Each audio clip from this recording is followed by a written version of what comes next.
வணக்கம் மக்களே, நான் சீனிவாசன் பேசுகிறேன். நம்ம 15 நாள் நேபாள் யாத்திரை போட்டுக்கிறோம். ஏப்ரல் 13, மே 11, ஜூன் 8 கிளம்புற டேட்டு போட்டுருக்குறோம். இது ஃபுல் டீட்டெயில் இப்போ சொல்கிறேன், கேட்டுங்க. சென்னையிலேருந்து ரயில் மூலம் கிளம்பி ஆக்ரா பார்க்குறோம்.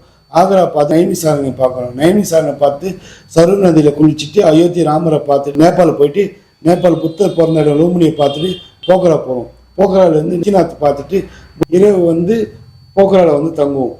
காலையில் போக்ராலேருந்து மனக்காமனா கேபிள் கார் மூலிமா போயிட்டு மனக்காமனா கோயிலை பார்த்துட்டு காட்மாண்டு வருவோம். காட்மாண்டில் இரவு தங்கிட்டு காலையில் பசுபதிநாத்தை பார்த்துட்டு புத்த நீலகண்ட பெருமாளை பார்த்துட்டு இரவு தங்குறோம். வாரணாசி வருவோம். வாரணாசியில் ஃப்ரெஷ்அப் ஆகிட்டு கங்கை நதியில் ஸ்நானம் பண்ணிவிட்டு போட்டிங்கில் போய் எல்லாம் படித்துறை எல்லாம் பார்த்துட்டு அன்னபூர்ணி தரிசனம், காசி விஸ்வநாதர், விசாலாட்சி எல்லாம் பார்த்துட்டு வாரணாசியில் இரவு தங்குவோம். தங்கிட்டு மறுநாள் காலையில் ரயில் மூலம் சென்னை புறப்பட்டு காலையில் சென்னை அடைவோம். ஸ்ரீபிரகாஷ் ரயில் கட்டணம் 4 பேர் தங்கும் வசதி, ஏசி வாகனம், தினமும் 1 லிட்டர் மினரல் வாட்டர், 3 வேளை தமிழர் உணவு அனைத்தும் சேர்த்து ஒரு ஆளுக்கு 32,900 ரூபாய். இந்த நேபாள் யாத்திரைக்கு வரணும் ஆசைப்படினா உடனே கீழே இருக்கிற நம்பர் கால் பண்ணி உங்கள் சீட்டை இமீடியட்டாக புக் பண்ணிக்கோங்க. இந்த வீடியோ பார்த்தது நன்றி, வணக்கம்.